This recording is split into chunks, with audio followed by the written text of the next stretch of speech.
Nandyal news 9 కి స్వాగతం. ముందుగా ముఖ్యాంశాలు. నంద్యాల తిరుమల తిరుపతి దేవస్థానం కళ్యాణ మండపం నిర్మాణ పనులు నిలిచిపోయిన వైనం అధికారులు నాయకులు నిర్లక్ష్యం ఆవేదన వ్యక్తం చేస్తున్న స్థానికులు.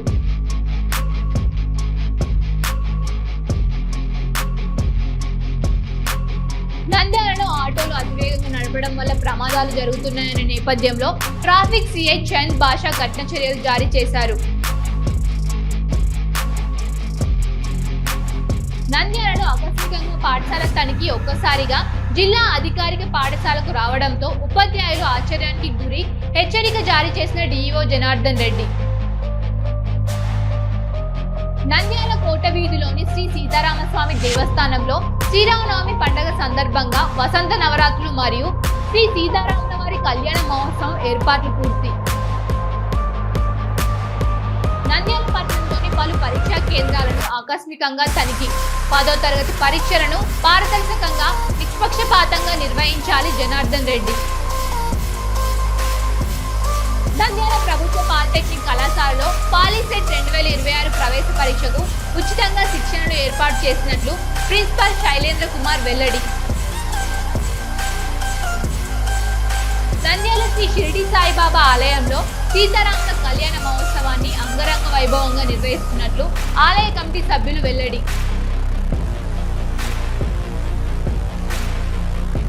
శ్రీరామనవమి పర్వదినం చిన్న అగ్గిపెట్ట మీద మైక్రో పెన్నుతో మైక్రో బ్రష్లతో వాటర్ కలర్స్ పెయింటింగ్స్ తో రామాయణంలోని ప్రధాన ఘట్టాలు ప్రముఖ చిత్రకారుడు చింతలపల్లి కోటేష్. ప్రియుడి మోజులో భర్తను కడతేర్చిన భార్య. నంద్యాలకు చెందిన నిందితులు అరెస్ట్. రిమాండ్కు తరలించిన సిఐ మంజునాథ్ రెడ్డి వివరాలు వెల్లడి. నంద్యాల పట్టణంలోని ప్రథమ నంది దేవస్థానంలో ముసాయిదా బిల్లుపై జిల్లా విశ్వ హిందూ పరిషత్ ఆధ్వర్యంలో అవగాహన సదస్సు. జిల్లా కార్యదర్శి కిషోర్ కుమార్.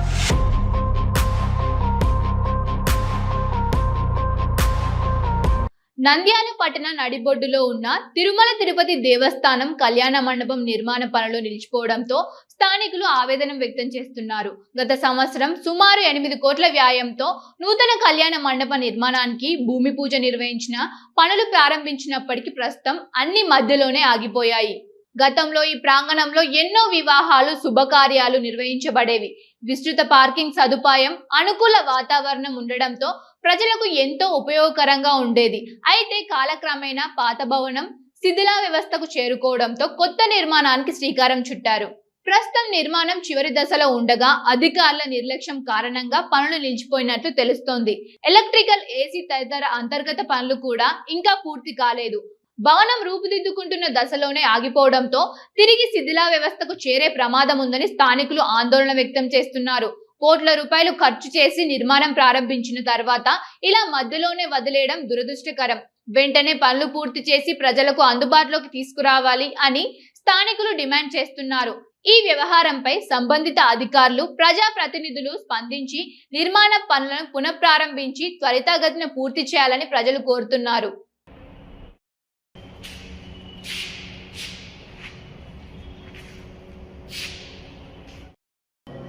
ఓపెనింగ్ ಮಾಡಿದ್ರು.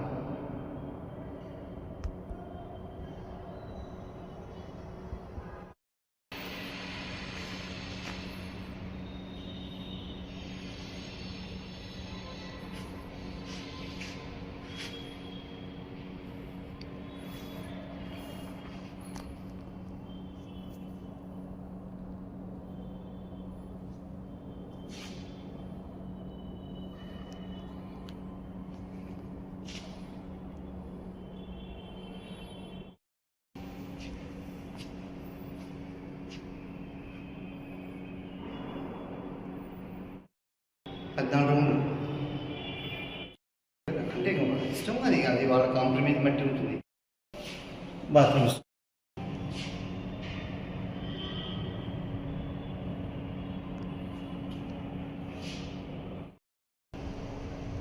డోర్లు నేను ఉన్నా కదా, నేను లేకపోతే నేను చెప్పాలి కదా.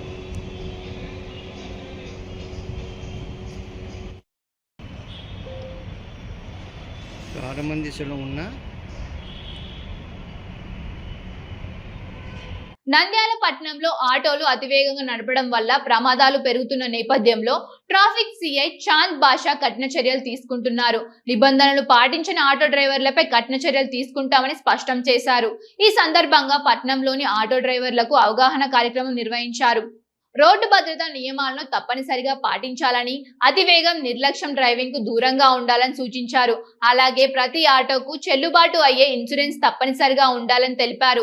ఇన్సూరెన్స్ లేకుండా వాహనాలు నడిపితే చట్టపరమైన చర్యలు తీసుకుంటామని హెచ్చరించారు. వాహనానికి సంబంధించిన అన్ని పత్రాలు, డ్రైవింగ్ లైసెన్స్లు, రిజిస్ట్రేషన్లు, ఫిట్నెస్ సర్టిఫికేట్ ఎప్పుడూ సక్రమంగా ఉండాలని సూచించారు. ప్రయాణికులతో మర్యాద పూర్వకంగా వ్యవహరించాలని, భద్రతకు ప్రాధాన్యత ఇవ్వాలని ఆటో డ్రైవర్లను సూచించారు. ప్రజల సహకారంతోనే రోడ్డు ప్రమాదాలు తగ్గించగలమని, అందరూ బాధ్యతగా వ్యవహరించాలని ట్రాఫిక్ సిఐ కోరారు. ఆటోకి 5,500 ఇన్సూరెన్స్, 5,500 ఫస్ట్ మీకు అన్నం పెట్టే ఆటోకు ఇన్సూరెన్స్ చేసుకోండి. మీరు అంత పెద్ద ఫోన్లు వాడి మీకు పెద్ద లాభం ఉండదు. ఇన్సూరెన్స్ ఉంటే అన్న చిన్న యాక్సిడెంట్ జరిగినా, మీకేమైనా ఏరే యాక్సిడెంట్ జరిగినప్పుడు పడుతుంది. మీకు అన్నం పెట్టే ఆటో కాబట్టి బండికి ఇన్సూరెన్స్ చేయండి. మీ తోటి ఆటో వాళ్ళకు కూడా చెప్పండి, మా ట్రాఫిక్ సిఐ గారు మా ఇన్సూరెన్స్ చేసుకోమని చెప్పారు అని చెప్పండి. మాకు ప్రతిరోజు మా జిల్లా ఎస్పీ సార్ గారు ఆటోలకు చెక్ చేయండి, సిబ్బందితో పాటు ఖచ్చితంగా ఇన్సూరెన్స్ ఉంటేనే బండి నడవాలా ఆటోలు. లేకుంటే స్టేషన్లో తీసుకొచ్చి పెట్టి ఫస్ట్ సారి 2,000 చలానా వేస్తే, మీకు 2,000 రూపాయలు చలానా వేస్తే మీ ఫ్యామిలీ పిల్లలు అన్నం తినలేరు. కాబట్టి మేము మీకు హెచ్చరించి పంపిస్తున్నాను. ఎందుకంటే మీ చలానా వేసేదానికి మాకు పెద్ద సమస్య కాదు. మేము ఫ్రెండ్లీ పోలీస్ కింద ఆటో వాళ్ళు మీ ఫ్యామిలీతో మీరు బాగుండాలా, ఆరోగ్యంగా ఉండాలా, మీ నష్టం ఆర్థిక సమస్య రాకూడదని చెప్పి మీకోసం నేను ఖచ్చితంగా ఇన్సూరెన్స్ అనేది ఖచ్చితంగా మీ ఆటో ఇన్సూరెన్స్ ఒకరోజు ముందే మీరు ఆగిపోతుందని తెలిసినప్పుడు ఇన్సూరెన్స్ కట్టుకోండి. మీ ఇన్సూరెన్స్ కట్టుకుంటే మీకు ఏదైనా యాక్సిడెంట్ జరిగినప్పుడు మీకు ఇన్సూరెన్స్ అనేది మీకు కాపాడుతుంది. ఇన్సూరెన్స్ లేకుండా బండి నడిపారనుకోండి, ఎక్కడైనా యాక్సిడెంట్ అయితే మీరు చేతులారా డబ్బు కట్టుకోవాల్సి వస్తుంది. అలాగే భారీగా జరిమానా ఇస్తారు. అలాగే మీకు ఎటువంటి ఆర్థిక సహాయం ప్రభుత్వం నుంచి రాదు. దీని అన్నిటి కారణమేమి ఇన్సూరెన్స్ తో పాటు మీరు లైసెన్స్ కూడా కలిగి ఉండాలి. తర్వాత టౌన్లో ఓవర్ స్పీడ్ పోతుందండి, ఓవర్లోడ్ వేసిపోతుందండి. ఓవర్లోడ్ వేసుకున్న తర్వాత ఏమైనా కింద పడిపోయి ఏమైనా జరిగింది అనుకోండి, మీకు మీరే బాధ్యులవుతారు. పోలీసు వారు ఫ్రెండ్లీ పోలీస్ కింద చెప్తున్నారు, మీ మంచిగా చెప్తున్నాము, దయచేసి ఆలోచించండి. తర్వాత మీకు ఫైన్ ఏమైనా ఉంటే మీరు మీ ఫోన్పే ద్వారానే మా యాప్లో మీరు ఫోటో ద్వారా మీ ఫోన్పే ద్వారానే పే చేయండి. మా పోలీసు వారు ఎవరు చేతో డబ్బు తీసుకోరు. అర్థమైందా? దయచేసి మీరు నేను చెప్పిన పాయింట్స్ ఆలోచించండి. మీరు సాఫీగా మీ ఆటో నడుపుకుంటూ బతకండి. లేదనుకోండి ఇన్సూరెన్స్ కూడా బండి నడిపితే దొరికితే మొదటిసారి మటుకు 2,000 జరిమానా వేయాలా. కానీ మా జిల్లా SP sir Sunil Sen sir గారు ఆటో వాళ్ళకు ఫైన్ వేస్తే వాళ్ళు బతకలేరు, వాళ్ళకి అవేర్నెస్ చేయండి అని చెప్పడం జరిగింది. కాబట్టి మీ ఆటో నడుపుకోండి, అప్పుడు మీరు సేఫ్గా ఉంటారు. మా పోలీసు వారికి కూడా మీరు సహాయ సహకారం అందించినట్టుంటారు. అందరికి నంద్యాల కోట వీధిలోని ఆంధ్ర కేసరి ప్రకాశం పంతులు మెమోరియల్ ప్రాథమిక పాఠశాలను జిల్లా విద్యాశాఖ అధికారి జనార్దన్ రెడ్డి ఆకస్మికంగా తనిఖీ చేశారు. ఒక్కసారిగా జిల్లా అధికారి పాఠశాలకు రావడంతో ఉపాధ్యాయులు ఆశ్చర్యానికి గురయ్యారు. ఈ సందర్భంగా పాఠశాలలోని తరగతి గదులను పరిశీలించిన డిఈఓ ఒకే గదిలో 2 తరగతులు నిర్వహించడం గమనించి ఆగ్రహం వ్యక్తం చేశారు. వెంటనే ఆ తరగతులను వేరువేరుగా నిర్వహించాలని ఆదేశించారు. అలాగే స్వయంగా ఉపాధ్యాయుడిగా మారి విద్యార్థులకు పాఠాలు బోధించారు. పిల్లలతో చదివించి వారి అభ్యాస స్థాయిని పరిశీలించారు. విద్యార్థులు చదువుకున్న తీరు చూసి ఉపాధ్యాయులు అభినందించారు. ఈ సందర్భంగా డిఈఓ జనార్దన్ రెడ్డి మాట్లాడుతూ స్వాతంత్ర సమయానికే స్థాపించబడిన ఈ పాఠశాలకు గొప్ప చరిత్ర ఉందని తెలిపారు. ఇక్కడ చదివిన అనేక మంది ఉన్నత స్థాయికి ఎదిగారని, ప్రస్తుతం చదువుతున్న విద్యార్థులు కూడా ఉన్నత శిఖరాలను అధిరోహించాలని ఆకాంక్షించారు. ఇటీవల వర్షాలు, ఎండల తీవ్రత దృష్ట్యా విద్యార్థుల ఆరోగ్యం పట్ల ప్రత్యేక శ్రద్ధ వహించాలని ఉపాధ్యాయులకు సూచించారు. పాఠశాలలో విద్యార్థులకు ఎలాంటి ఇబ్బందులు తలెత్తకుండా చర్యలు తీసుకోవాలని ఆదేశించారు.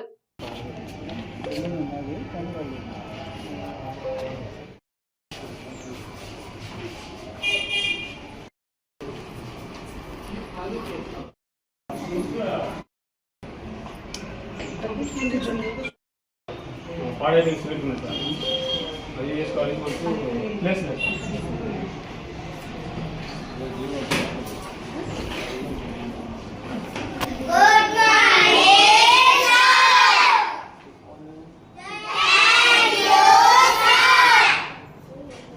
ఏ క్లాస్ మీరు?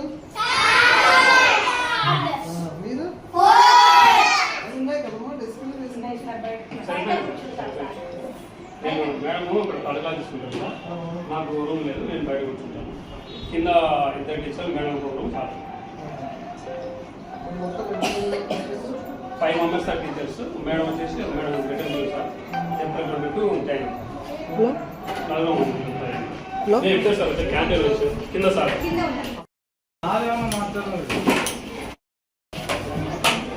టెక్స్ట్ బుక్ ఒకటి తీసుకోండి.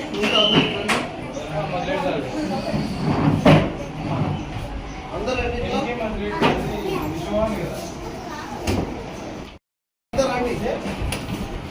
చాలా కానీ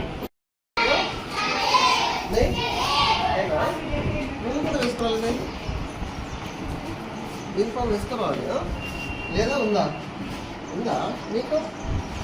కదా రేపు నుంచి యూనిఫామ్ ఉందా? సాగనాలా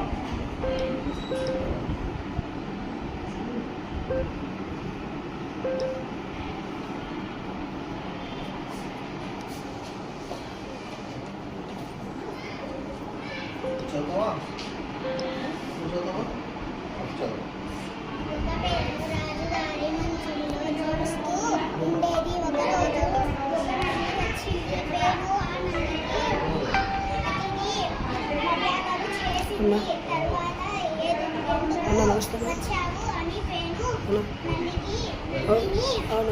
చేస్తారేనా? ఏం పేరు పేరు? వీలైతే నేను చేస్తాను, నేను ట్రిప్ చేస్తాను. ఓకేనా? ఏం పేరు పేరు? వీలైతే ఈరోజు చేస్తాను, నేను ట్రిప్ చేస్తాను. ఓకే, ఒక పేను రాజుగారి థ్యాంక్స్ అండి. ఒక పేను రాజుగారి మంచంలో జీవిస్తూ ఉండేది. Very good. అద్విక. అద్విక. ఒక పేను రాజుగారి మంచంలో జీవిస్తూ ఉండేది. ఒకరోజు ఒక నల్లి వచ్చింది. Very good, very good. మీ పేరు ఏమన్నా? ఆసియా. చెప్పు. ఒకరోజు పేను ఒక పేను రాజుగారి మంచంలో జీవిస్తూ ఉండేది. Very good Asia, very good. ఒక పేను ఒకరోజు ఒక పేను రాజు అని మంచంలో జీవిస్తూ ఉండేది. ఓకే. ఏం పేరు పేరు? సుహాస్. ఒక పేను రాజుగారి మంచంలో జీవిస్తూ ఉండేది. ఒకరోజు పేను నల్లి వచ్చింది. పేను ఆ నల్లికి అతిథి మర్యాదలు చూసింది. Very good, very Swathik Swathik. రాజుగారి మంచంలో జీవిస్తూ. Okay. 4th class sir. Okay, ఇక్కడ మన తోటలైన్ ఏరియాలో ఉన్న మోడల్ ప్రైమరీ స్కూల్ను విజిట్ చేయడం జరిగింది. ఇదే ఫస్ట్ టైం నేను స్కూల్ రావడము. ఈ స్కూల్లో పిల్లలు ఎలా చదువుతున్నారు, స్కూల్ పరిస్థితులు ఏంటి, ఏమైనా వీళ్ళకు ప్రాబ్లమ్స్ ఉన్నాయా, ఈ విషయాలన్నీ కూడా తెలుసుకుందామని వచ్చాను. ఇప్పుడు 4th క్లాస్ పిల్లల్ని పరిశీలించాను. 4th క్లాస్ పిల్లలు అందరూ కూడా చక్కగా చదువుతున్నారు. మిగతా క్లాసులు కూడా నేను పరిశీలిస్తాను. అయితే వల్ల వీళ్ళకి ఎక్కువగా ప్లేస్ లేదు, అయినప్పటికీ కూర్చోడానికి మాత్రం బాగానే సౌకర్యంగానే ఉంది. పిల్లలు కూడా మరి 4th క్లాస్ పిల్లలను పరిశీలించాను, వీళ్ళు కూడా బాగానే చదువుతున్నారు. సో నాకు బాగా ఆశ్చర్యకరమైందంటే ఈ స్కూలు మనకు స్వాతంత్రం రాకముందు 1946లో స్థాపించారంటే నాకు చాలా ఆశ్చర్యంగా ఉంది. ఇంత ఓల్డ్ స్కూల్ ఇది. సో ఈ స్కూల్లో నేను అనుకోవడం ఏంటంటే ఈ స్కూల్లో ఎంతో మంది చదువుకొని విద్యావంతులై ప్రయోజకులై ఉంటారు. ఇంకా ఈ స్కూల్ విషయాలన్నీ కూడా హెచ్ఎం గారితో టీచర్స్తో మాట్లాడి అన్ని విషయాలు కూడా తెలుసుకొని ఇంకా వీళ్ళకి ఏమైనా సౌకర్యాలు కావాల్సి ఉంటే అవి కూడా కల్పించడానికి ప్రయత్నం చేస్తాను. ఇబ్బందులు ఉన్నా కూడా తీర్చడానికి ప్రయత్నం చేస్తాను. Thank you. నంద్యాల కోట వీధిలోని శ్రీ సీతారామస్వామి దేవస్థానంలో శ్రీరామనవమి పండుగ సందర్భంగా వసంత నవరాత్రులు మరియు శ్రీ సీతారాముల వారి కళ్యాణ మహోత్సవాన్ని ఘనంగా నిర్వహించేందుకు ఆలయ కమిటీ ఏర్పాట్లు చేపట్టింది. ఆలయ చైర్మన్ కొత్త కృష్ణమూర్తి, ధర్మకర్తలు దుయ్యాల మధుసూదన్ రావు, కొత్త దీక్షిత్ సాయి, గురు మరియు కమిటీ సభ్యులు సంయుక్తంగా ఈ వేడుకలను అంగరంగ వైభవంగా నిర్వహించేందుకు సన్నాహాలు చేస్తున్నారు. 100 సంవత్సరాల చరిత్ర కలిగిన ఈ దేవాలయంలో ప్రతి సంవత్సరం శ్రీరామనవమి సందర్భంగా స్వామివారి కళ్యాణం కన్నుల పండుగగా నిర్వహించడం ప్రత్యేకంగా నిలుస్తోంది. ఈ సందర్భంగా భక్తులు పెద్ద సంఖ్యలో పాల్గొని స్వామివారి కళ్యాణాన్ని తిలకించి తీర్థ ప్రసాదాలు స్వీకరించాలని ఆలయ కమిటీ సభ్యులు ఆహ్వానించారు. భక్తులకు ఎలాంటి ఇబ్బందులు తలెత్తకుండా అన్ని సౌకర్యాలు కల్పిస్తున్నట్లు తెలిపారు.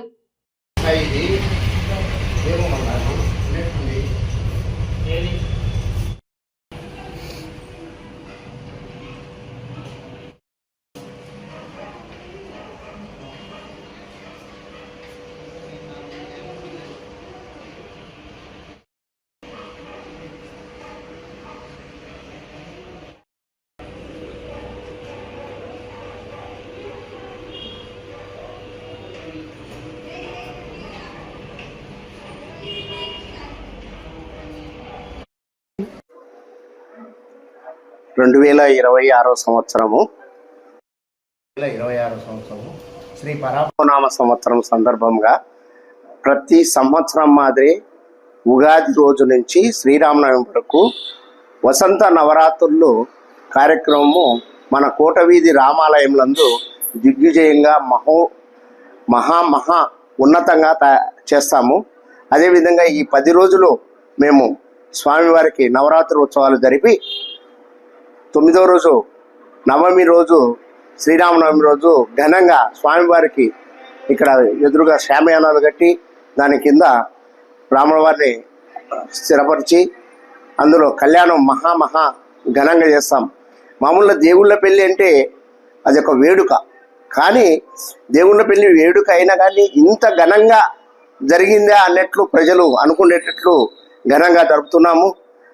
తర్వాత కళ్యాణం అనంతరము సుమారు 800 మందికి అన్నప్రసాద కార్యక్రమం ఉంది. సాయంత్రము 5 గంటలకు గ్రామోత్సవం కోలాటము మహా దిగ్విజయంగా జరుగుతుంది. కావున భక్తులు అందరూ కూడా ఈ స్వామివారి కళ్యాణం తిలకించి గ్రామోత్సవంలో పాల్గొని, ముఖ్యంగా ఇక్కడ ఏమంటే గ్రామోత్సవంలో పాల్గొనడానికి పిల్లలు, స్త్రీలు, పురుషులు, వృద్ధులు అందరూ అర్హులే. కాబట్టి అందరూ ఖచ్చితంగా పాల్గొని స్వామివారి అమ్మడికి అంత ఘనంగా ఉత్సవము జరిగేటట్లు చూసి స్వామివారి కృపకు పాత్రులు కాగలరని కోరుకుంటున్నారు. ఇక్కడ ఇంకా ముఖ్యంగా విషయం ఏమంటే స్వాముల వారు రాములవారు కోటవీధి రామాలయం వారు ఏకశిలపై ఉండి మీసాలు కలిగి కోరిన కోరికలు తీరుస్తూ, ఇప్పుడు ఈయన మనం మొక్కుంటే 1 సంవత్సరం లోపల తీరిపోతుంది. చాలా మంది కూడా వచ్చి ఆ విధంగా మేము మొక్కున్నాము, మా కోరికలు నెరవేరింది, మా మొక్కు తీర్చుకుంటామని చెప్పి వచ్చి చాలా మంది కూడా చెప్పిపోతున్నారు. మళ్ళా మరుసట్లో వచ్చిన మొక్కుబడిగా 2-3 సంవత్సరాలు అదే పనిగా వచ్చిపోతున్నారు. కాబట్టి అందరూ పాల్గొని స్వామివారి కృపకు పాత్రలు కావాలని కోరుతున్నాం. జై శ్రీరామ్. జై శ్రీరామ్. ఈ కోట వీధిలో ఉన్న సీతారామ ఆలయము దాదాపు 100 ఏళ్ల పైన సంవత్సరాలు గల చరిత్ర కలిగినది. ప్రతి సంవత్సరం ఇక్కడ వైభవంగా శ్రీరామనవమి రోజు కళ్యాణం వేడుక జరుగుతుంది. ఇక్కడ అందరి భక్తుల సహకారంతో కొత్త కృష్ణమూర్తి మరియు సాయి గురు వారి యొక్క సీతారామ గణేష్ వాళ్ళ సహకారంతో ప్రతి సంవత్సరం చాలా వైభవంగా చేస్తున్నాము. కూడా ఈ శుక్రవారము ఉదయం 10:30కు ఇక్కడ కళ్యాణం జరుగుతుంది. అలాగే సాయంత్రం 6 గంటల నుండి ఊరేగింపు కూడా జరుగుతుంది. ఇక్కడ ఈసారి ఇక్కడ కోలాటంతోనూ భరతనాట్యంతోనూ చాలా వైభవంగా ఊరేగింపు జరుగుతుంది. అందరూ ప్రతి భక్తులు ఇందులో పాల్గొని స్వామివారి కృపకు పాత్రని కోరుకుంటున్నాము. జై శ్రీరామ్. ప్రసిద్ధ దేవాలయమైనటువంటి వైష్ణవ దేవాలయం అంటే శ్రీ సీతారామస్వామి దేవాలయం ఒకటి. దాదాపుగా 100 సంవత్సరాల పైన మరి వెలిసిన ఈ దేవాలయము ప్రతి సంవత్సరము ఉగాది నుంచి శ్రీరామనవమి వరకు వసంత నవరాత్రులు అత్యంత వైభవంగా ప్రారంభమైనాయి. ఇలా 8వ రోజు స్వామివారికి విశేషంగా నిత్య కైంకర్యాలు, అదేవిధంగా పూజకొచ్చిన దాతలచే జలాభిషేకం, పంచామృత అభిషేకాలు, అలంకరణ, అష్టోత్తర శతనామావళి జరిగినది. రేపు ముఖ్యంగా శ్రీరామనవమి పండుగ. రేపు విశేషం ఏమంటే పండుగ రోజు స్వామివారికి తెల్లవారుజామున 4 గంటలకు సుప్రభాత సేవతో ప్రారంభమయ్యి 5 గంటలకు మూల విరాట్కి క్షీరాభిషేకం, అనంతరం అలంకరణము, భక్తులకు 6 ముక్కాలకి దర్శనం ఏర్పాటు చేయడం జరిగినది. ఉదయం 10 గంటలకు స్వామివారి శ్రీ సీతారాముల వారి కళ్యాణం వచ్చేసి అంగరంగ వైభవంగా దేవస్థానం వారి నిర్వహించడం జరిగినది. మధ్యాహ్నం 1 గంటలకు అన్నప్రసాద వితరణ, సాయంత్రం 5 గంటలకు గ్రామోత్సవము. పై జరిగే కార్యక్రమాల్లో ప్రతి ఒక్క భక్తులు పాల్గొని వివిధ కార్యక్రమం పాల్గొని దిగ్విజయంగా చేయవలసిందిగా కోరుతున్నాము. అదేవిధంగా ఈ సంవత్సరము దేవస్థానంకి దేవస్థాన అధ్యక్షుడైనటువంటి కొత్త కృష్ణమూర్తి గారు ఈ సంవత్సరం ఒక సంకల్పంతో గుడి చుట్టూ గ్రానైట్ కలరింగ్ అంతా రీమోడలింగ్ చేయాలి, బాగా విశాలంగా చేయాలని చేస్తున్నారు కొత్త కృష్ణమూర్తి గారు. అదే విధంగా దీక్షిత్ అన్న గారు, అదే విధంగా దేవస్థానము ప్రధాన అర్చకుడైనటువంటి వారణాసి లక్ష్మీనారాయణ శర్మ గారు, అదే విధంగా మురళీ శర్మ గారు మరియు సీతారామ గణేష్ యూత్ వారి ఆధ్వర్యంలో ఈ కార్యక్రమం అత్యంత వైభవంగా జరుగుతుంది. కావున 50 మంది భక్తులకు ఈ ఒక ఆహ్వానం తెలియజేస్తున్నాం. నంద్యాలలో 10వ తరగతి పరీక్షలను పారదర్శకంగా నిష్పక్షపాతంగా నిర్వహించాలని జిల్లా విద్యాశాఖ అధికారి జనార్దన్ రెడ్డి అధికారులను సూచించారు. గురువారం నంద్యాల పట్టణంలోని పలు పరీక్షా కేంద్రాలను ఆయన ఆకస్మికంగా తనిఖీ చేపట్టారు. ఈ సందర్భంగా పరీక్ష కేంద్రంలోని తరగతి గదులను పరిశీలించి విద్యార్థులు కూర్చునే విధంగా పర్యవేక్షణ ఏర్పాట్లు, భద్రతా చర్యలను సమీక్షించారు. ఎలాంటి మాస్ కాపింగ్ కు అవకాశం లేకుండా కట్టుదిట్టమైన చర్యలు తీసుకోవాలని ఆయన స్పష్టంగా ఆదేశించారు. అలాగే పరీక్ష సమయంలో నియమాలను ఖచ్చితంగా పాటించాలని, సిబ్బంది అప్రమత్తంగా ఉండాలని సూచించారు. ఎక్కడైనా అక్రమాలు గమనిస్తే వెంటనే చర్యలు తీసుకుంటామని హెచ్చరించారు. పరీక్షలు ప్రశాంతంగా అవాంతరాలు లేకుండా సాగేందుకు అన్ని ఏర్పాట్లు చేసినట్లు అధికారులు తెలిపారు.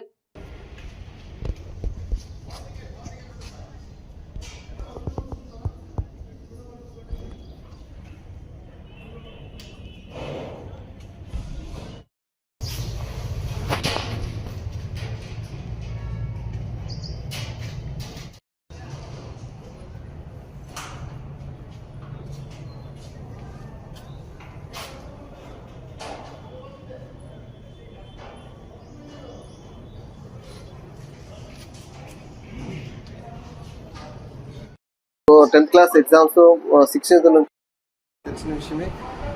ఇప్పటి వరకు మరి 4 ఎగ్జామ్స్ కంప్లీట్ అయినాయి. ఒక ఇంగ్లీష్ ఎగ్జామ్ మాత్రము రంజాన్ కారణంగా 2వ తేదీకి వాయిదా పడింది. అయితే మన జిల్లాలో మొత్తము 130 పరీక్షా కేంద్రాలు ఉన్నాయి. 130 పరీక్షా కేంద్రాల్లో కూడా చాలా ఇబ్బందులు లేకుండా సాఫీగా ప్రశాంతంగా పరీక్షలు జరుగుతున్నాయి. ఎక్కడ కూడా మాస్ కాపింగ్ కానీ ఇంకోటి కానీ ఏ విధమైన ఇప్పటి వరకు మా దృష్టికి రాలేదు. పిల్లలందరూ కూడా బాగా రాస్తున్నారని తెలిసింది. ఈసారి మన జిల్లా 10వ తరగతి ఫలితాలు లాస్ట్ ఇయర్ కన్నా మెరుగైతాయని అనుకుంటున్నాను. మన జిల్లా రాష్ట్రంలో టాప్ 10లో ఉండేందుకు తీవ్రమైన ప్రయత్నం చేశాను. మరి అలా ఉంటుందని ఆశిస్తున్నాను. నంద్యాల ప్రభుత్వ పాలిటెక్నిక్ కళాశాలలో పాలిసెట్ 2026 ప్రవేశ పరీక్షకు ఉచిత శిక్షణను ఏర్పాటు చేసినట్లు నంద్యాల ప్రభుత్వ పాలిటెక్నికల్ కళాశాలలో పాలిసెట్ 2026 ప్రవేశ పరీక్షకు ఉచిత శిక్షణను ఏర్పాటు చేసినట్లు ప్రిన్సిపల్ శైలేంద్ర కుమార్ తెలిపారు. ఎస్ఎస్సి పరీక్షకు హాజరైన లేదా ఉత్తీర్ణులైన విద్యార్థులను ఈ శిక్షణకు అర్హులని పేర్కొన్నారు. దరఖాస్తులు మార్చి 20వ తేదీ నుంచి అందుబాటులో ఉన్నాయని, పూర్తి చేసిన దరఖాస్తులను అవసరమైన పత్రాలతో కలిపి ఏప్రిల్ 2వ తేదీలోపు కళాశాలలో సమర్పించాలని సూచించారు. ఈ ఉచిత శిక్షణ కార్యక్రమం ఏప్రిల్ 4వ తేదీ నుంచి ప్రారంభమై ప్రతిరోజు ఉదయం 9:30 నుండి మధ్యాహ్నం 12:30 వరకు నిర్వహించబడుతుందని, విద్యార్థులకు ఉచితంగా స్టడీ మెటీరియల్ అందించినట్లు తెలిపారు. అలాగే అమ్మాయిల కోసం ప్రత్యేక తరగతులు ఏర్పాటు చేస్తున్నట్లు ప్రిన్సిపల్ వెల్లడించారు. ఈ అవకాశాన్ని వినియోగించుకొని విద్యార్థులు పాలిసెట్లో మంచి ర్యాంకులు సాధించాలని ఆయన ఆకాంక్షించారు. నోటిఫికేషన్ ఆల్రెడీ ఇష్యూ అయింది. పాలిసెట్ అప్లై చేసుకోవడానికి ఓసీ మరియు బీసీ విద్యార్థులు 400 రూపాయలు చెల్లించి, లేదా ఎస్సీ ఎస్టీ విద్యార్థులైతే 100 రూపీస్ చెల్లించి ఆన్లైన్లో దరఖాస్తు చేసుకోవాలి. దరఖాస్తు చేసుకున్న తర్వాత వాళ్ళు ఎంట్రన్స్ ఎగ్జామినేషను ఏప్రిల్ 25వ తారీఖు నిర్వహించబడుతుంది. 10th క్లాస్ కంప్లీట్ అయిన తర్వాత ఈ పాలిటెక్నిక్ ఎంట్రన్స్ అనేది రాస్తారు జనరల్గా. ఈ పాలిటెక్నిక్ ఎంట్రన్స్ కోసం బాగా ప్రిపేర్ చేయించడానికి మన పాలిటెక్నిక్లో అంటే ఈఎస్సి ప్రభుత్వ పాలిటెక్నిక్ నంద్యాలలో అందరికీ ఫ్రీ కోచింగ్ ఇవ్వడం జరుగుతుంది. ఈ ఫ్రీ కోచింగ్ కోసం అప్లై చేసుకోదలిచిన వారు కాలేజీలో అప్లికేషన్ ఫామ్ తీసుకొని దానికి ఎస్ఎస్సి హాల్ టికెట్ జత చేసి ఒక ఫోటో కూడా ఇవ్వాల్సి ఉంటుంది. దాంతో ఎన్రోల్మెంట్ ప్రాసెస్ పూర్తవుతుంది. తర్వాత ఈ ప్రాసెస్ 2వ తారీఖు లోపుగా పూర్తి చేసుకుంటే 4వ తారీఖు నుంచి పాలిసెట్ ఫ్రీ కోచింగ్ అనేది ఇవ్వడం జరుగుతుంది. 10th క్లాస్ ఎగ్జామ్ వరకు వాళ్ళు జనరల్గా డిస్క్రిప్టివ్ టైప్ ఆన్సర్స్ రాస్తూ ఉంటారు. కాకపోతే ఎంట్రన్స్ మోడ్ ప్రిపేర్ చేయడానికి ఖచ్చితంగా వాళ్ళు ఒక మంచి కోచింగ్ అవసరం అవుతుంది. బయట ప్రైవేట్ ఇన్స్టిట్యూషన్స్ కూడా చాలా చోట్ల ఈ ఫ్రీ కోచింగ్ అనేది ఇస్తూ ఉంటారు. కాకపోతే వేల కొద్ది రూపాయలు వాళ్ళు చెల్లించాల్సి ఉంటుంది. కానీ ఇది ప్రభుత్వ పాలిటెక్నిక్ కాబట్టి అభ్యర్థులందరికీ కూడా ఉచితంగా వారికి కోచింగ్ ఇవ్వడం జరుగుతుంది. ఈ కోచింగ్ కూడా ఆల్రెడీ పాలిటెక్నిక్లో పనిచేస్తున్నటువంటి ఎంతో అనుభవం ఉన్నటువంటి staff members, physics, chemistry, mathematics lecturers ద్వారా ఇవ్వడం జరుగుతుంది. ఈ అవకాశాన్ని అందరూ కూడా ఉపయోగించుకోవాలి. తర్వాత ఈ కోచింగ్ సంబంధించినటువంటి మెటీరియల్ కూడా వీళ్ళందరికీ కూడా ఫ్రీగా సప్లై చేయబడుతుంది. ఆ మెటీరియల్ కూడా నిష్ణాతులైనటువంటి లెక్చరర్స్ చేతనే తయారు చేయబడుతుంది బోర్డు ద్వారా. ఆ ఇన్ఫర్మేషన్ కూడా వీళ్లకు ఆ మెటీరియల్ ఫామ్లో ఇవ్వడం జరుగుతుంది. ఇంతకుముందు నంద్యాల మాత్రమే సెంటర్గా ఉండేది. తర్వాత లాస్ట్ ఇయర్ బేతంచెర్ల, తర్వాత బనగానపల్లి కూడా సెంటర్స్గా యాడ్ చేయడం జరిగింది. ఈ సంవత్సరం నుంచి ఈ సెంటర్లను మరికొన్ని అడిషనల్గా చేర్చడం జరిగింది. ఆళ్లగడ్డ, ఆత్మకూరు, నందికొట్కూరు, డోను ఈ ప్రాంతాల్లో కూడా పాలిసెట్ ఎగ్జామినేషన్ కేంద్రాలు ఏర్పాటు చేయడం జరిగింది. అక్కడ ఉన్నటువంటి విద్యార్థులు, చుట్టుపక్కల ఉన్నటువంటి విలేజ్ స్టూడెంట్స్ అందరూ కూడా ఎక్కువ దూరం వెళ్ళాల్సిన అవసరం లేకుండా వాళ్ళ ఊర్లకు దగ్గరలో ఉన్నటువంటి సెంటర్లు ఎగ్జామినేషన్ సెంటర్స్గా ఉండాలనే ఉద్దేశంతో ఈసారి మరికొన్ని సెంటర్స్ని యాడ్ చేయడం జరిగింది.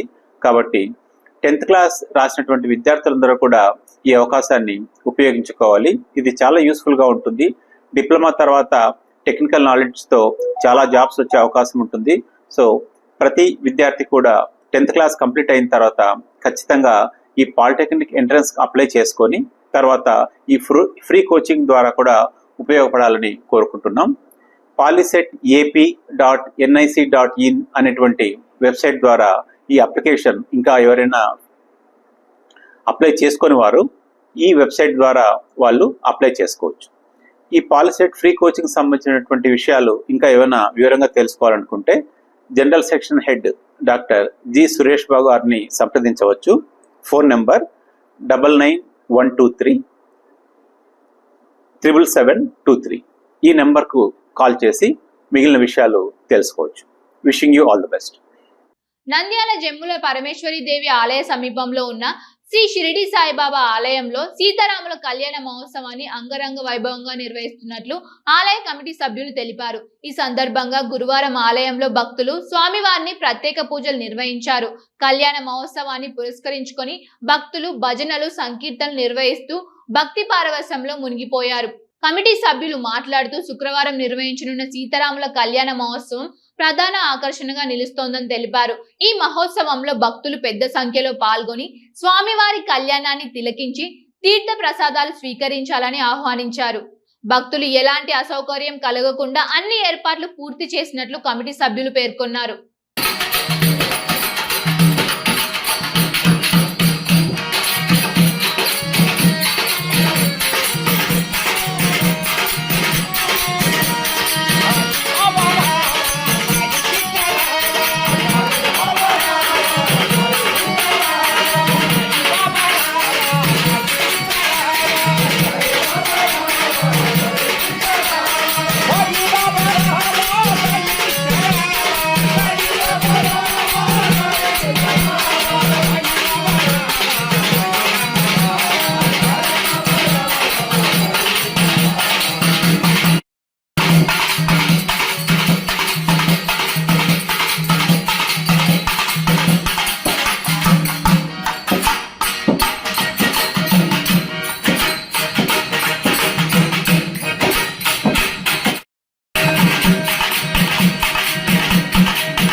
జమ్మల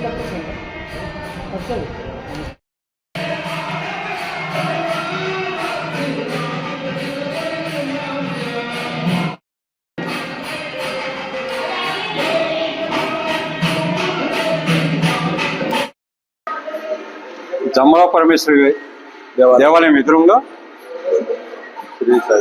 శ్రీ దత్తాత్రేయ సాయిబాబా దేవాలయం నందు శ్రీరామనవమి సందర్భంగా ఈరోజు కళ్యాణానికి ముందు రోజు ముహూర్తంకు కావాల్సిన చేయడం జరుగుతున్నది. రేపు కళ్యాణము బ్రహ్మాండంగా జరగాలని చెప్పేసి ఆ దేవదేవుణ్ణి అలాగనే భక్తులను కోరడం జరుగుతున్నది. ఇక్కడ అన్నప్రసాదములు అన్ని అర్పించడం జరిగినది. జలస్వామి దీనికి మూల కారణము. వాళ్ళ దంపతులు భక్తులు అందరి సహకారంతో రేపు కార్యక్రమానికి భక్తాదులు అందరూ రావాలని చెప్పేసి బాబా తరపున కోరడం జరుగుతున్నది. మూర్తిరెడ్డి యుగంధరెడ్డి భక్తుడు. ఓం నమ శివాయ, శ్రీమాత్రే నమ. షిరిడి సాయినాథ్ మహారాజ్ కి జై. మన జంబులా పరమేశ్వర దేవస్థానానికి ఎదురుగా ఉన్నటువంటి సాయిబాబా దేవాలయము గత 8 సంవత్సరాలుగా బ్రహ్మాండంగా ప్రతి సంవత్సరము ప్రతి ఉత్సవానికి కానీ పండుగ కానీ ఏదైనా వ్రతాలు తర్వాత హోమాలు చాలా చక్కగా నిర్వహించబడుతున్నాయి భక్తుల సాయ సహకారంతో. ఈరోజు శ్రీరామనవమి రేపు కాబట్టి ఈరోజు ఎదుర్కోళ్ళు స్వామివారికి జలాభిషేకం చేయబడింది. ఆంజనేయ స్వామి, సీతారామ లక్ష్మణ ఆంజనేయ స్వాముల తర్వాత భోజనము భజన కార్యక్రమం ఏర్పాటు చేయబడింది. రేపు కళ్యాణోత్సవం అద్భుతంగా జరుగుతుంది. మధ్యాహ్నం 1 గంట లోపల కళ్యాణం కూడా అయిపోతుంది. ఈ కార్యక్రమాలకు అన్నిటికీ విశేషంగా భక్తుల యొక్క సహాయ సహకారం అందించి ఆ దేవుడు ఇంకా మీద జరిగే కార్యక్రమాలకు కూడా భక్తులు విశేషంగా ఈ కార్యక్రమానికి ఇచ్చేసి వాళ్ళ శక్తి కొలది ధాన్యం శక్తి రూపేణ ఏదైనా సమర్పించి ఈ దేవాలయ అభివృద్ధికి సహాయపడవలసిందిగా కోరుకుంటున్నాం. దీనికి ప్రధాన కర్త అయినటువంటి ఎల్లా స్వామి దంపతులు ఇతర భక్తులతో ఈ దేవస్థానము దినదినాభివృద్ధి చెందుతున్నది అనే దానికి ఎలాంటి అసక్తి లేదు. కాబట్టి భక్తులు సహకరించ ప్రార్థన. ఈ ఆలయము శ్రీ సాయిబాబా దేవాలయము ఆర్టీసీ బస్టాండ్ సమీపంలో శ్రీ జంబులా పరమేశ్వరి దేవి గారి అనుగ్రహంతో జంబులా పరమేశ్వరి దేవాలయానికి ఎదురుగా బాబాగుడి నిర్మాణం 2018లో ప్రారంభమైంది. 9 సంవత్సరాలు పూర్తయింది. ఆ రోజు నుంచి అనుదినము నిత్య పూజలు జరుగుతున్నాయి. అలాగే శ్రీరామనవమి రాములవారి కళ్యాణం జరిపించాలనే ఉద్దేశంతో రాములవారి కళ్యాణం 4 సంవత్సరాల నుంచి భక్తాదుల సహాయ సహకారంతో ఘనంగా జరుగుతుంది. కాబట్టి ఈరోజు రాములవారి కళ్యాణానికి ముహూర్తం రోజుగా ఎదుర్కొన్న కార్యక్రమము జలాభిషేకము అన్ని ఏర్పాటు చేశాము. రేపు కళ్యాణం జరుగుతుంది కాబట్టి ప్రతి భక్తుడు అందరూ పల్లెవాసులు పట్టణవాసులు భక్తాదులు అందరూ వచ్చి రేపు జరగబోయే సీతారాముల వారి యొక్క కళ్యాణాన్ని తిలకించి ఆనందించవలసిందిగా కోరుచున్నాము. ఈ ఆలయ అభివృద్ధికి తోడ్పడిన ప్రతి భక్తునికి అందరికీ పెద్దలందరికీ ధన్యవాదములు. కాబట్టి రేపు అన్నప్రసాద వితరణ ఉదయం నుంచే విపంతో ఉంది. కాబట్టి ప్రతి భక్తుడు స్వీకరించి రాముల వారి కళ్యాణానికి వచ్చి రాముల వారి ఆశీస్సులు పొందుతూ అలాగే సాయిబాబా దీవెనలు పొందవలసిందిగా ప్రతి భక్తుల్ని అందరినీ కోరుతున్నాం. కాబట్టి దయచేసి రేపు కళ్యాణం పూర్తి చేయవలసిందిగా కోరుచున్నాం. జై సాయి. అగ్గిపెట్ట మీద సూక్ష్మ చిత్రాలతో రామాయణం నంద్యాలకు చెందిన ప్రముఖ చిత్రకారుడు కళారత్న చింతలపల్లె కోటేష్ శ్రీరామనవమి పర్వదినం పురస్కరించుకొని చిన్న అగ్గిపెట్ట మీద మైక్రో పెన్నుతో మైక్రో బ్రష్లతో వాటర్ కలర్స్ పెయింటింగ్స్ తో 3 గంటల సమయంలోనే రామాయణంలోని ప్రధాన ఘట్టాలను వేశారు.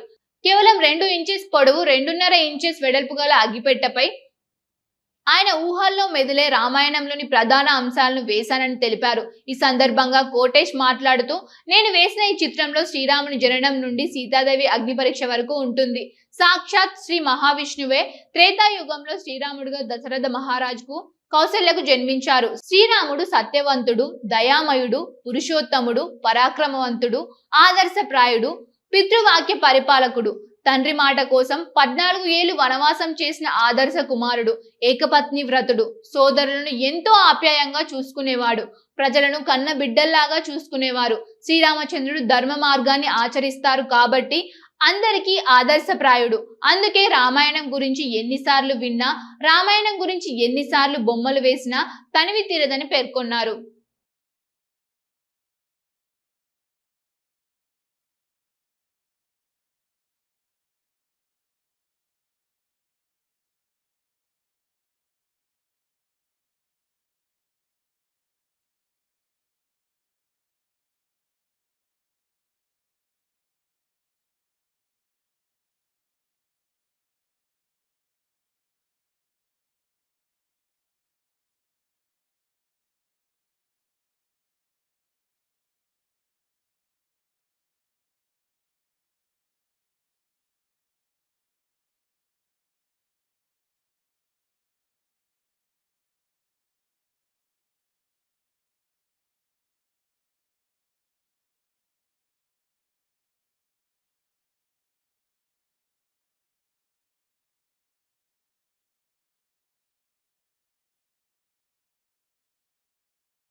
పర్వదినం పురస్కరించుకొని చిన్న అగ్గిపెట్టె మీద రామాయణంలోని ప్రధాన ఘట్టాల చిత్రాలు వేశాను.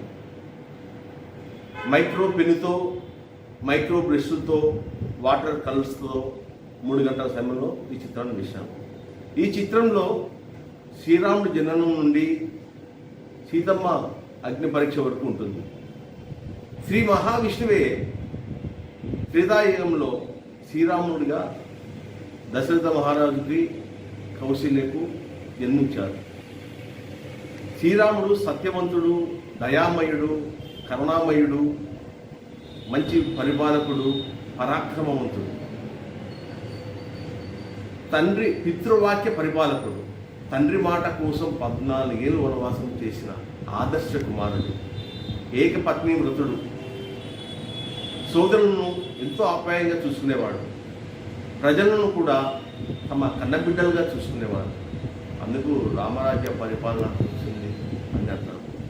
అట్లాంటి రామయ్య గురించి, అటువంటి ఆదర్శప్రాయం గురించి బొమ్మ వేయాలని. ఎందుకంటే శ్రీరామచంద్రుడు ధర్మ మార్గాన్ని ఆచరించాడు కాబట్టి దేవుడు అందరికీ ఆదర్శప్రాయుడు. నేను వేసిన ఈ చిత్రంలో దశరథ మహారాజు, కౌసల్య, సుమిత్ర, కైకేయి వాళ్ళ పిల్లలను ముద్దాడుతున్నట్లు, అంటే రామ, లక్ష్మణ, భరత, శత్రుఘ్నులను ముద్దాడుతున్నట్లు వేశాను. అలాగే విశ్వామిత్రుని దగ్గర రామలక్ష్మణులు శిష్యరికంలో ఉన్నట్లు, తర్వాత యజ్ఞ భగ్నం చేస్తున్న రాక్షసులను రామలక్ష్మణులు సంహరిస్తున్నట్లు, తర్వాత అహల్య శాప విమోచన, తర్వాత శివధనుసు విరిచినట్లు రాముడు, సీతారామ కళ్యాణం, తండ్రి దగ్గర సెలవు తీసుకొని వనవాసం వెళ్తున్న రాముడు, సీత, లక్ష్మణుడు, శ్రీరాముని పాదరక్షలు తీసుకుంటున్న భరతుడు, సీతాదేవి జింకను చూపించి రాముని చెప్పినట్లు అన్నమాట. ఆ జింకను తీసుకున్నామని. తర్వాత రావణాసురుడు మాయా రూపంలో వచ్చినట్లు, సీతను అపహరించిపోతున్నప్పుడు జటాయు అనే పక్షి సీతమ్మను కాపాడ కోసము అడ్డుపడుతుంది. అప్పుడు రావణుడు తన కత్తితో తన జటాయును చంపుతున్నట్లు, అంటే రెక్కలు నరుకుతున్నట్లు అన్నమాట. తర్వాత శబరి రామునికి పండ్లు తినిపిస్తున్నట్లు ప్రేమతో. తర్వాత వాలి సంహారము, తర్వాత సీతమ్మ జాడ కోసము హనుమంతుడు ఆకాశంలో ఎగురుతున్నట్లు, మరలా సీతమ్మ చూడమని ఇస్తున్నట్లు, అంటే హనుమంతునికి. తర్వాత లంకాదహనము, కుంభకర్ణుడు ఇంద్రజిత్తులతో రామలక్ష్మణుడు యుద్ధం చేస్తున్నట్లు, లక్ష్మణుడు మూర్చపోయినట్లు, ఆంజనేయుడు సంజీవ పర్వతం తెచ్చినట్లు, రావణ యుద్ధంలో రావణుడు మరణించినట్లు, తర్వాత సీతమ్మ మహాసాధ్య అగ్ని పరీక్షలో ఉన్నట్లు, ఇట్లా చిన్న అగ్గిపెట్టెలు వేశాను. నేను రామాయణం అంటే చాలా ఇష్టం. ఎన్నిసార్లు విన్నా, అది ఎన్నిసార్లు బొమ్మలు వేసినా తనివి తీరదు. ప్రతి శ్రీరామనవమికి నేను బొమ్మలు వేస్తున్నాను. ఈసారి వినూత్నంగా అగ్గిపెట్టె మీద వేశాను. అందరికీ ఆ రామయ్య తండ్రి ఆశీస్సులు ఉండాలని భక్తులందరికీ శ్రీరామనవమి పండుగ శుభాకాంక్షలు తెలుపుతున్నాను. జై శ్రీరామ్, జై శ్రీరామ్, జై జై శ్రీరామ్. బనగానపల్లె డోన్ పట్టణానికి చెందిన బోరిల్ల విల్సన్ హత్యకు భార్య రాశి అలియాస్ మేరీ కారణమని పోలీసుల విచారణలో తేలింది. వివాహేతర సంబంధమే ఈ హత్యకు కారణమని, నిందితులను అరెస్టు చేశామని బనగానపల్లె సిఐ మంజునాథ్ రెడ్డి, నందివర్గం ఎస్ఐ భూపాలుడు తెలిపారు. వారు తెలిపిన వివరాల ప్రకారం బనగానపల్లె మండలం కైవ గ్రామానికి సమీపంలో పొలాల్లో డోన్ కు చెందిన విల్సన్ ఈ నెల 16న హత్యకు గురయ్యాడు. మొదట వివరాలు తెలియకపోవడంతో పోలీసులు గుర్తు తెలియని వ్యక్తిగా కేసు నమోదు చేసుకున్నారు. మృతుడు బోరిల్ల విల్సన్ అని, ప్రస్తుతం నంద్యాల బొగ్లైన్ లో భార్య రాశితో కలిసి జీవిస్తున్నట్లు తెలిపారు. ఆ ప్రాంతానికి చెందిన మధుతో రాశి అలియాస్ మేరీ వివాహేతర సంబంధం పెట్టుకొని అతని సహాయంతో భర్తను హతమార్చినట్లు విచారణలో తేలింది. విల్సన్ ను నంద్యాలకు చెందిన సమీప బంధువు రాశితో 11 సంవత్సరాల క్రితం వివాహమైంది. విల్సన్ తాగుడుకు బానిసై భార్యను నిత్యం వేధించేవాడు. విల్సన్ భార్యతో గొడవపడి స్వగ్రామం డోన్ కు వెళ్లిపోయాడు. దీంతో మధు, అతని స్నేహితులు అశోక్, మహమ్మద్, రఫీ డోన్ కు వెళ్లి విల్సన్ ను నమ్మించి ఆటోలో నంద్యాలకు తీసుకువెళ్తూ మార్గ మధ్యంలో బనగానపల్లె మండలం కైవ గ్రామం వద్ద పొలాల్లో మద్యం బాగా తాపించి బెల్టుతో మెడకు బిగించి హత్య చేశారు. అనంతరం ముఖం కనిపించకుండా బండరాలతో కొట్టారు. మృతుని కుటుంబ సభ్యులు ఫిర్యాదు మేరకు పోలీసులు విచారణ ప్రారంభించాక రాశి, మధు, మహమ్మద్, రఫీ, అశోక్ కైప విఆర్ఓ ఎదుట లొంగిపోయారు. వీరిని విఆర్ఓ బనగానపల్లె పోలీస్ స్టేషన్ కు అప్పగించారు. వీరిని అరెస్ట్ చేసి రిమాండ్ కు తరలించినట్లు పోలీసులు తెలిపారు. 15వ తారీఖు రాత్రి కైపా వద్ద జరిగిన మర్డర్ కేసులో 4 వ్యక్తులు కైపా విఆర్ఓ గారి ద్వారా మా వద్దకు వచ్చి హాజరు జరిగింది. వాళ్ళు కైపా వద్ద జరిగిన మర్డర్ కేసులో ముద్దాలుగా నేను ఒప్పుకోలు చేయడం జరిగింది. చనిపోయిన వ్యక్తి A1 యొక్క భర్త, A1 రాశి అలియాస్ మేరీ అనే ఆమె, అతని భర్త ఆమె మీద అనుమానంతో సతాయిస్తున్నాడనే ఉద్దేశంతో, మరియు ఆమె A2 మధుని జీవనం కొనసాగించాలనే ఉద్దేశంతో, A1 ని డిసీజ్ ని తుదిముట్టించాలనే ఉద్దేశంతో A1 రాశి, ఆమె ప్రియుడు మధు మరియు ఆమె A1 యొక్క స్నేహితులు రఫీ, అశోక్ అందరూ కలిసి ఈ నెల 15వ తారీఖు నంద్యాలలో బయలుదేరి డోన్కి వెళ్ళి డోన్లో అక్కడ ఆ డిసీజ్డ్ అయినటువంటి విల్సన్ ని తీసుకొని ఆటోలు ఎక్కించుకొని బనగానపల్లి దాటిన తర్వాత కైపాక్ అవుట్స్కర్ట్స్ లో అతను మద్యం తాగిన మెత్తలో ఉండి వెనక వచ్చి ఆ తర్వాత వాళ్ళ ఎవరో గొడవ పెట్టుకోవడంతో అక్కడి నుంచి దగ్గరలో ఉన్న ప్లాట్లోకి తీసుకెళ్లేసి అక్కడే బెల్ట్ తో ఈ రఫీ A3 బెల్ట్ తీసుకొని అతనికి ఎవరైతే ముద్దుడు ఉన్నాడో విల్సన్ కి మెడకు చుట్టి దాన్ని గట్టిగా బిగించి అక్కడే ఉన్న రాళ్ళు తీసుకొని అందరూ కలిసి కొట్టి చంపడం జరిగింది. తర్వాత అక్కడ ఉన్న బాడీ మీద అంటించడానికి ప్రయత్నం జరిగింది. తర్వాత అక్కడ నుంచి వాళ్ళు వెళ్ళిపోతూ నంద్యాల ఈ రాయపాడు వద్ద కుందు బ్రిడ్జి దగ్గర వాళ్ళ బట్టలు కడుక్కొని ఎంత వెళ్ళేసి తర్వాత నంద్యాలకు ఎవరు వాళ్ళు వెళ్ళిపోతారు. కొన్ని గాలింపు చర్యలు చేపడుతున్నామనే ఉద్దేశంతో వాళ్ళు భయపడి నేటి దినం కైపా విఆర్ఓ దగ్గర హాజరై వాళ్ళు నేరం ఒప్పుకొని మా ముందర వచ్చి హాజరు కావడం జరిగింది. మృతి చెందిన వ్యక్తి విల్సన్ డోన్ టౌన్ సంబంధించిన వ్యక్తి. డోన్ టౌన్ లో అతను గౌండా పని నేషనల్ వర్క్ చేసుకుంటూ ఉండేవాడు. ఆమెది నంద్యాల టౌన్, బొగ్గులైన ఆమె సొంతూరు. మృతునికి సమీప బంధువు. ఆమెను 11 సంవత్సరాల క్రితం వివాహం అన్నారు. వారికి 2 పిల్లలు, ఒక కుమారుడు, ఒక కుమార్తె. కుమార్తెకు 10 సంవత్సరాలు, కుమారుడికి 4 సంవత్సరాలు వయసు ఉన్నది. నంద్యాలలో 3 years బ్యాక్ నుంచి జీవిస్తున్నారు. 15 days బ్యాక్ అతను భార్యతో గొడవడి డోన్కి వెళ్ళిపోతాడు. ఆ తర్వాత ఈ ఇన్సిడెంట్ జరిగింది. తదుపరి చర్యల నిమిత్తం వాళ్ళని జ్యుడిషియల్ రిమాండ్కు పంపడం జరుగుతుంది. నంద్యాల పట్టణంలోని ప్రథమ నంది దేవస్థానం నందు ఈ నెల 28వ తేదీ ఆదివారం ఉదయం 9:30 దేవాలయ స్వయం ప్రతిపత్తి కోసం తయారైన ముసాయిదా బిల్లుపై జిల్లా విశ్వ హిందూ పరిషత్ ఆధ్వర్యంలో అవగాహన సదస్సు నిర్వహిస్తున్నట్లు విశ్వ హిందూ పరిషత్ జిల్లా కార్యదర్శి కిషోర్ కుమార్ తెలిపారు. ఈ సందర్భంగా విశ్వ హిందూ పరిషత్ నాయకులు మాట్లాడుతూ జిల్లాలోని అన్ని దేవాలయాల నిర్వాహకులు, న్యాయవాదులు, వంశపారంపర్య ధర్మకర్తలు, పూజ్య స్వామీజీలు, పంచాంగకర్తలు, వాస్తు అగమ పండితులు, అర్చకులు, పురోహితులు, మాజీ ట్రస్ట్ బోర్డు మెంబర్లు తదితరుల మేధావులు అందరూ ఈ సదస్సును హాజరు కావాలని కోరారు. ముసాయిదా బిల్లును క్షుణ్ణంగా అర్థం చేసుకొని ఆ విషయాలను గ్రామ స్థాయికి తీసుకువెళ్లి ఒక ఉద్యమ రూపంను తీసుకువచ్చి ప్రభుత్వ కబంధ హస్తాల నుంచి దేవాలయాలను విముక్తి చేసే కార్యక్రమంలో అందరూ భాగస్వాములు కావాలని కోరారు.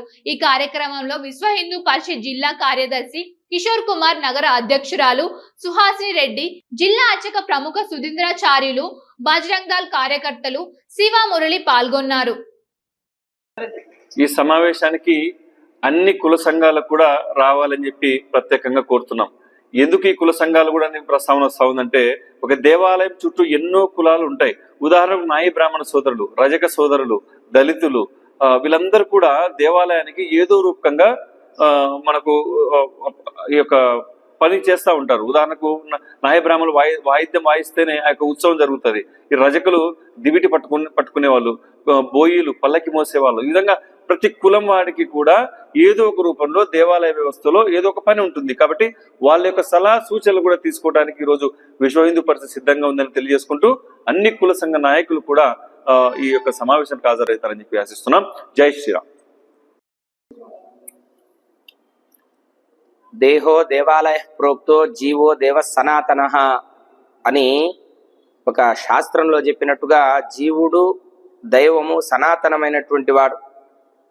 ఇటువంటి దేవాలయాల యొక్క నిర్వహణ విశ్వ హిందూ పరిషత్ తన భుజస్కంధాలపై వేసుకొని సమాజంలో ప్రతి ఒక్కరికి కూడా దేవాలయం యొక్క ఆవశ్యకత, అదేవిధంగా దేవాలయం యొక్క ఆ స్వయం ప్రతిపత్తిని గురించి చక్కటి విశ్లేషణ ముసాయిదా చట్టాన్ని గత సంవత్సరంలో జరిగినటువంటి విజయవాడలో 5 లక్షల మంది 6 లక్షల మంది హైందవ శంఖారావం అటువంటి దానికి వచ్చినటువంటి సందర్భంలో స్వామీజీలు, అనేక మంది రాజకీయ నాయకులు వీళ్ళందరూ కూడా విచ్చేసి అక్కడ స్వామీజీలు, మఠాధిపతులందరూ కూడా ఈ యొక్క ముసాయిదా చట్టాన్ని అమలు పరిచి ఉన్నారు. అందులో ఏదైనా లోపాలుంటే, ఇంకా ఏవైనా మనం సలహాలు సూచనలు ఇవ్వాల్సినటువంటి అవసరం ఉంటే తప్పకుండా 29వ తేదీ ఈ నెల ప్రథమ నంది దేవస్థానం నందు విచ్చేసి ఆ విషయాలన్నీ కూడా పెద్దలు మేధావులు చెప్పేటటువంటి విషయాలన్నీ కూడా విని ఈ కార్యక్రమంలో మనం కూడా నేను సైతం ప్రపంచాగ్నికి సమిధనొక్కటి ఆహుతిస్తాను అనేటటువంటి రకంగా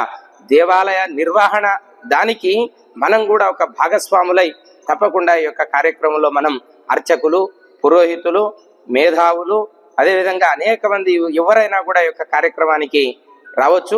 తప్పకుండా విచ్చేసి మీ సలహా సూచనలు అందివ్వాల్సిందిగా ప్రథమ నంది దేవస్థానం నందు 29వ తేదీ ఉదయం 9 గంటలకంతా కూడా అందరూ కూడా విచ్చేసి ఈ యొక్క కార్యక్రమాన్ని దిగ్విజయం చేయవలసిందిగా మరి కోరుచుంటున్నాం. జై శ్రీరామ్. దేశానికి స్వతంత్రం వచ్చి 78 సంవత్సరాలైనా హిందువులు మాత్రం తమ దేవాలయాలు తాము నిర్వహించుకునే స్వతంత్రత నేటికి రాని పరిస్థితి ఈ రోజు సగటు హిందూ బాధపడుతున్న విషయం. రాజ్యాంగంలోని 12, 25, 26 ఆర్టికల్ ప్రకారం ఇది పూర్తిగా రాజ్యాంగ ఉల్లంఘన అని మనం చెప్పవలసి ఉంటుంది. దీన్ని గమనించినటువంటి విశ్వ హిందూ పరిషత్తు హిందూ సమాజంలో ఒక చైతన్యం తీసుకురావాలి దేవాలయాల పట్ల అని ఆలోచన చేసినప్పుడు హైందవ శంఖారావం పేరుతో ఒక భారీ బహిరంగ సభను ఏర్పాటు చేయడం జరిగింది. ఆ సభ పూర్తయిన తర్వాత అక్కడికి వచ్చినటువంటి అశేష జనవాహినితో పూజ్య స్వామీజీలు ఒక ప్రతిజ్ఞ చేయించారు. అదేంటంటే, మా దేవాలయాలని మేమే నిర్వహణ చేసుకుంటాం అని మానసికంగా హిందూ సమాజాన్ని సన్నద్ధత చేసినట్టు పరిస్థితి. ఇందుకు అనుగుణంగా హిందూ సమాజం దేవాలయాలు నిర్వహించుకోవడానికి ఈరోజు సిద్ధంగా ఉంది. మరి దేవాదాయ శాఖకు బదులుగా ఒక వ్యవస్థని కూడా విశ్వ హిందూ పరిషత్ ఏర్పాటు చేయడం జరిగింది, ఆలోచించడం జరిగింది. దాన్నే రాజ్య ధార్మిక పరిషత్గా మనం ఈరోజు దాన్ని పిలవబోతున్నాం. ఈ రాజ్య ధార్మిక పరిషత్ ఆంధ్రప్రదేశ్లో దిగ్విజయంగా తన యొక్క కార్యకలాపాలు చేయబోతా ఉంది. ఈ దేవాదాయ శాఖని పూర్తిగా నిర్మూలించి ఈ రాజ్య ధార్మిక పరిస్థితిలో దేవాలయాల నిర్వహణ భవిష్యత్తులో జరగబోతా ఉంది. దీనికి సంబంధించి ఈ ముసాయిదా బిల్లుకు సంబంధించినటువంటి వివరాలను ఈ నెల 29వ తారీఖున ప్రథమానంది దేవస్థానం నందు నంద్యాల జిల్లాలో ఉన్నటువంటి మేధావులతో ఒక సదస్సు ఏర్పాటు చేయడం జరిగింది. ఆ సదస్సులో ఈ రాజ్య ధార్మిక పరిషత్ యొక్క విధి విధానాలు ఏ విధంగా పని చేయబోతా ఉంది, రాజ్య ధార్మిక పరిషత్తులో సభ్యులుగా ఎవరెవరు ఉంటారు, జిల్లా ధార్మిక పరిషత్ ఏ విధంగా పనిచేస్తూ ఉంది, ఆలయ కమిటీ ఏ విధంగా ఉండబోతా ఉంది, అసలు పూర్తిగా రెవెన్యూని ఏం చేయబోతున్నారు, అర్చకులకు ఏ విధమైనటువంటి సౌకర్యాలు వెసులుబాట్లు ఇవ్వబోతున్నారు, వంశపారపర్య ధర్మకర్తలకు ఏ విధంగా మార్గదర్శనం చేయబోతా ఉన్నారు, తదితర 90 రకాలైనటువంటి అంశాల పట్ల రేపు ఈ నెల 29వ తారీఖున దిగ్విజయంగా ఆ యొక్క సదస్సు జరుగుతూ ఉంది.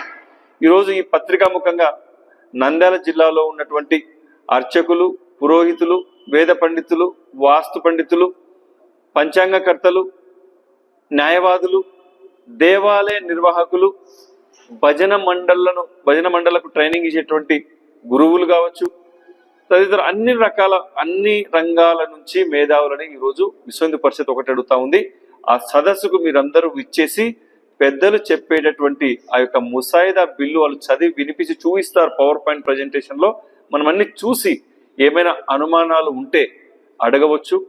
దాంతో పాటుగా ఏదైనా సలహాలు సూచనలు ఇది చేస్తే బాగుంటుంది అని సలహాలు ఇస్తే కూడా వాటన్నిటిని క్రోడీకరించి రాసుకొని భవిష్యత్తులో దాని పట్ల కూడా ఆలోచన చేసే పరిస్థితి ఉంది. కాబట్టి త్వరలో దేవాలయాలు హిందూ సమాజం నిర్వహించుకోబోతా ఉంది. దానికి సంబంధించిన రాజ్య ధార్మిక పరిషత్ యొక్క వివరాలను ఈ నెల 29వ తారీఖున మనం ప్రథమానంది దేవస్థానం నందు ఉదయం 9:30 నుంచి ఆ సమావేశం ఉంటుంది. 1 గంటకు పూర్తవుతుంది, భోజనంతో పూర్తవుతా ఉంది ఆ సమావేశం. కాబట్టి జిల్లాలో ఉన్న మేధావులందరికీ చేతులు జోడించి చెప్పేది ఏమంటే ఆ సమావేశానికి ఎంత ఎక్కువ మంది మనం రాగలిగితే అంత ఎక్కువ మందికి మనం ఆ బిల్లుల వివరాలను తీసుకెళ్ళిన వారం అవుతాం. కాబట్టి ఆ సమావేశానికి అందరూ హాజరవుతారని మనస్ఫూర్తిగా కోరుకుంటూ జై శ్రీరామ్.